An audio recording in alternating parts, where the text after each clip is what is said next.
ओम शांति। आज हमारा विषय है वानप्रस्थ अवस्था क्या है और हम वानप्रस्थी कैसे बने।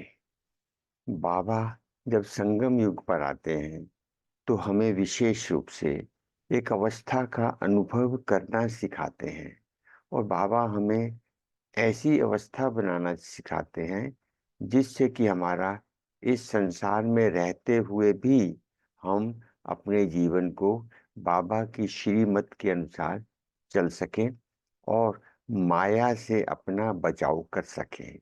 वो है वानप्रस्थ अवस्था। वानप्रस्थ अवस्था क्या होती है, इसको आज हम समझने जा रहे हैं। सबसे पहले देखिए, वानप्रस्थ अवस्था दुनिया के हिसाब से कही जाती है कि जब व्यक्ति 60 वर्ष की आयु से ऊपर हो जाता है तो उसको वानप्रस्थ अवस्था कहा जाता है।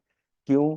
क्योंकि उसमें कहा जाता है कि व्यक्ति को जीवन भर जो कमाया है, जो किया है, उसको समय नहीं मिला परमात्मा को याद करने का, अपने बारे में चिंतन करने का, जीवन में आराम करने का।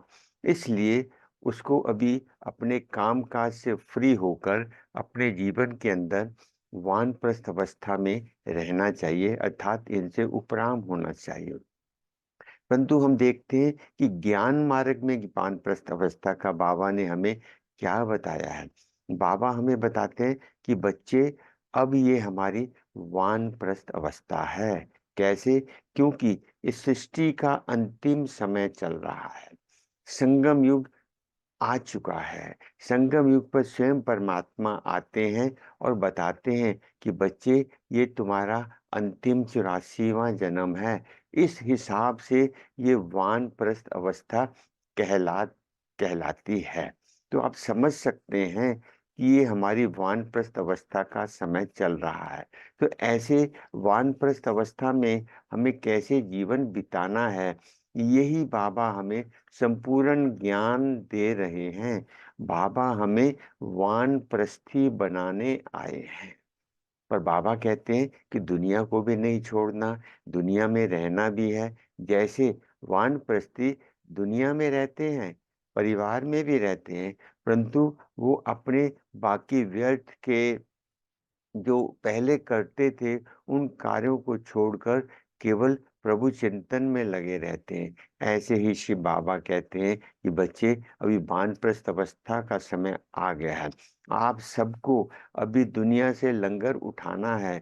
63 जन्मों से हम पाप कर्म करते आ रहे थे। अब उनसे छुटकारा पाने के लिए हमें वानप्रस्थी बनना पड़ेगा। वानप्रस्थी बनने का सबसे बड़ा अभिप्राय क्या है कि बाबा कहते हैं कि उपराम अवस्था को बनाना, कि दुनिया में भी रहना है। दुनिया में रहते हुए हमें वानप्रस्थ बनकर कैसे रहना है, अर्थात दुनिया के कार्य व्यवहार में आते हुए, लोगों के साथ रहते हुए, पारिवारिक जीवन में रहते हुए, कामकाज करते हुए, फिर भी हम उससे उपराम रहें, अर्थात उसमें हम घुल मिल ना जाएं, उससे हमारी अवस्था ना खराब हो जाए। क्योंकि वानप्रस्थी को केवल अपने भविष्य का, अपने जीवन के बारे में चिंतन करना होता है, वो प्रभु का चिंतन करना होता है। तो अब हमें भी अपनी वानप्रस्थ अवस्था में, चाहे आप किसी भी कार्य में हैं, चाहे आप छोटी आयु के हैं या बड़ी आयु के हैं, स्त्री हैं, पुरुष हैं, गरीब हैं, अमीर हैं, सबकी वानप्रस्थ अवस्था है। तो हमें अपनी वानप्रस्थ अवस्था के अनुसार सबसे पहले क्या उठाना है कि हमें अपने जीवन के अंदर उपराम अवस्था को ग्रहण करना है। कार्य करें, सब कुछ करें, परंतु उसमें लिप्त ना हो, जिससे हमारी अवस्था खराब ना हो। तो ये उपराम अवस्था हमें बनाती है, वानप्रस्थ की अवस्था की ओर ले जाती है। दूसरी बात कि बाबा कहते हैं कि वानप्रस्थी क्या होता है, तीर्थ स्थान पे प्रभु सिमरन में अपना समय बिताता है। तो हमें अपने दैनिक कार्य व्यवहार करते हुए भी परमात्मा के लिए हर रोज कुछ ना कुछ समय अवश्य निकालना चाहिए, निकालना पड़ेगा, तभी हम वानप्रस्थी बन सकते हैं। बाबा का भाव कहने का क्या है, जितना जितना हम बाबा की याद में रहेंगे, उतना उतना वानप्रस्थी बनते चले जाएंगे। उदाहरण के रूप में देखिए, जितना समय आप बाबा की याद में रहते हैं, उसमें क्या अवस्था होती है हमारी? शांत होती है, चिंतन की होती है, प्रभु चिंतन की होती है। तो वानप्रस्थ का मतलब क्या है? वाणी से परे। एक साधारण भाषा में ऐसा भी कहा जाता है, वाणी से परे को वानप्रस्थ कह सकते हैं। तो जब हम बाबा की याद में बैठते हैं, तो वो हमारी वानप्रस्थ अवस्था होती है, क्योंकि हम इस मुख की वाणी से, जड़ जो हमारी जीभा है, इससे हम बोलना बंद कर देते हैं। मन के चिंतन से हम अपने भावों को प्रकट करते हैं। किसके साथ? प्रभु के साथ, शिव बाबा के साथ। अर्थात कहने का भाव क्या हुआ कि जितना हम बाबा की याद में रहते हैं, वाणी से परे रहते हैं, वो भी हमारी वानप्रस्थ अवस्था होती है। फिर देखिए, वानप्रस्थ के अंदर क्या होता है? तीर्थ यात्रा पे जाते हैं। तो हमारा भी तीर्थ यात्रा कौन सा है? बाबा हमें मेडिटेशन के द्वारा, राजयोग के द्वारा क्या कराते हैं? कहाँ कहाँ की यात्रा कराते हैं? परम धाम की यात्रा, शांति धाम की यात्रा, सुख धाम स्वर्ग की यात्रा, सूक्ष्म वतन की यात्रा, 63 जन्मों की यात्रा, न जाने आदि मध्य अंत के काल की यात्रा कराते हैं, संपूर्ण सृष्टि चक्कर की यात्रा कराते हैं। कैसे कैसे, जब हम इसी के अंदर रमन करेंगे, जब इसी के अंदर हम घुलते रहेंगे, चिंतन करते रहेंगे, वो भी हमारी वानप्रस्थ अवस्था होगी। क्योंकि हमें अनुभव के आधार पर पता लग जाएगा कि हमने जो किया है, उसको अब हमें भुलाना है, उसको मिटाना है। जो हमने 63 जन्मों के पाप किए हैं, उनसे हमें छुटकारा पाना है। तो इस तरह से हम वानप्रस्थी तब बन सकते हैं, जब हम प्रतिदिन अमृत वेले उठकर अपने प्रभु से साथ मिलन मनाएं। जब मिलन मनाएंगे, बाबा हमें शक्ति देगा। शक्ति देगा तो हमारी आत्मा शक्तिशाली बनेगी। तो हम अपने वानप्रस्थ अवस्था के अंदर अपने व्यर्थ को कंट्रोल करेंगे, व्यर्थ चिंतन को कंट्रोल करेंगे, व्यर्थ बातों को कंट्रोल करेंगे, व्यर्थ के संबंधों को कंट्रोल करेंगे, व्यर्थ की चिक चिक जो होती रहती है जीवन के अंदर, पुरानी बातों को याद करके हम परेशान हो जाते हैं, उन सब से हमारा छुटकारा मिल जाएगा और शक्ति मिलती है। वानप्रस्थ में बुजुर्ग व्यक्तियों को क्या होता है? शक्ति की जरूरत होती है, पावर की जरूरत होती है।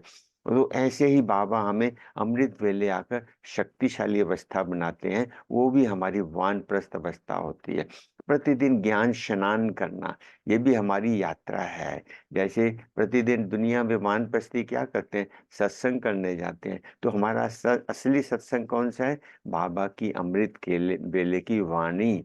अगर आप बीमार हैं, नहीं आ पाते, तो बाबा फिर भी कहते हैं, आप बेड में बैठकर, बेड में लेट कर भी महावाक्यों को सुन सकते हैं। तो जब ऐसा हमारे अंदर ध्येय बन जाता है, लक्ष्य बन जाता है, तो हम वानप्रस्थ अवस्था को प्राप्त कर सकते हैं। वानप्रस्थ अवस्था का और भाव क्या है? कमल पुष्प के समान जीवन को बिताना। जैसे कमल का पुष्प कीचड़ वाले पानी में रहकर भी न्यारा और प्यारा रहता है, बाबा हमें ऐसा वानप्रस्थी बना रहे हैं कि हम दुनिया में रहेंगे, काम काज करते रहेंगे, परंतु हमारा जीवन उपराम रहेगा, खुशी में रहेगा, शांत में रहेगा। और वानप्रस्थ अवस्था सब चिंताओं से मुक्त हो जाते हैं, सब जिम्मेवारियों से मुक्त हो जाते हैं, सब प्रकार की, किसी भी प्रकार की समस्याओं से मुक्त हो जाते हैं। केवल उनको होता है प्रभु का चिंतन करना, क्योंकि अब घर जाने का समय है। वानप्रस्थी को हमेशा माइंड में क्या रहता है? पता नहीं मेरा अगला पल होगा या नहीं होगा। बाबा भी हमें यही वानप्रस्थ अवस्था बताते हैं कि बच्चे अब घर चलना है। हमारे दीदी मनमोनी क्या कहते थे? हमेशा याद रखते थे, अब घर चलना है। घर चलने से क्या होगा? हम सदा वानप्रस्थ अवस्था में रहेंगे। और वानप्रस्थ अवस्था की हमने खुद, मैंने ब्रह्मा बाबा और ममा बाबा को देखा है। जिस आयु में थे वो, ममा जिस आयु में थी, उनकी 100% वानप्रस्थ अवस्था थी। दुनिया में रहकर, लोगों से मिलकर, सेवा करते हुए भी टोटल उपराम, दृढ़ता, खुशी, शांत, आनंद में, किसी से लगाव नहीं, कोई व्यर्थ की बात नहीं, सदा शुभकामनाएं, शुभ भावनाएं, बाबा के वरदानों से भरपूर रहना, ये उनकी हमने व्यक्तिगत रूप में, भले मैं छोटा था उस समय, परंतु ममा की अवस्था को हम देखते थे। ब्रह्मा बाबा तो वैसे ही वानप्रस्थ अवस्था में 60 वर्ष की आयु से ऊपर थे, परंतु जैसे ही उनको बाबा ने दर्शन दिए, बाबा का साक्षात्कार हुआ, बाबा उनके तन में आना शुरू हुआ, उन्होंने अपना सब कुछ त्याग दिया, अपने व्यापार को छोड़ दिया। तो छोड़कर एक ही धुन, एक ही लगन, मैं बाबा का, बाबा मेरा, मुझे आगे भविष्य में देवता बनना है, मुझे श्री लक्ष्मी नारायण जैसा बनना है। तो बाबा को जब लक्ष्य मिल गया, तो बाबा ने अपने जीवन के अंदर सब कुछ होते हुए भी सब कुछ त्याग दिया और उपराम हो गए, बहनों को समर्पित कर दिया। तो हमें भी अपने जीवन के अंदर ब्रह्मा बाबा और ममा जैसे उपराम अवस्था को बनकर अपने जीवन को बनाना है। जितना जितना हम अंतर्मुखी बनते जाएंगे, उतना उतना ही हम और वानप्रस्थ अवस्था में होते चले जाएंगे। अर्थात वानप्रस्थ अवस्था माना बनवा में रहने की तरह, अर्थात जैसे वनवास करते हैं, जंगल में रहते हैं, अपने जीवन यापन करते हैं, केवल एक ही लक्ष्य होता है, मैं और मेरा परमात्मा। ऐसे ही बाबा कहते हैं, तुम भी अपने आप को वानप्रस्थी बना लो, ताकि तुम भी केवल मैं और मेरा बाबा जब याद रहेगा, तो ये दुनिया जो अभी अंतिम समय पर पहुंच गई है, तो ऐसे समय में हम वानप्रस्थ अवस्था अपने जीवन में अपनाकर बाबा की आशाओं को पूरा कर सकते हैं और अपने भविष्य का निर्माण कर सकते हैं। ऐसी वानप्रस्थ अवस्था बनाएंगे तो हमारा जीवन सफल होगा और 63 जन्मों का जो बोझ हमारे सिर पर है, वो इस वानप्रस्थ अवस्था में जितना जितना हम बाबा को याद करेंगे, निराकारी संसार में, ब्रह्मलोक के अंदर, परम धाम में बैठकर जितना जितना हम बाबा को याद करेंगे, वाणी से परे होकर याद करेंगे, वो हमारी वानप्रस्थ अवस्था कहलाएगी। तो आइए आज से हम अपने जीवन को वानप्रस्थ अवस्था की अनुभूति से अपने भविष्य का, अपने पिछले जन्मों के पापों को मिटाकर अगले सतयुगी संसार के लिए अपने जीवन को उज्जवल बनाएं और बाबा की आशाओं को पूर्ण करें। अच्छा, ओम शांति।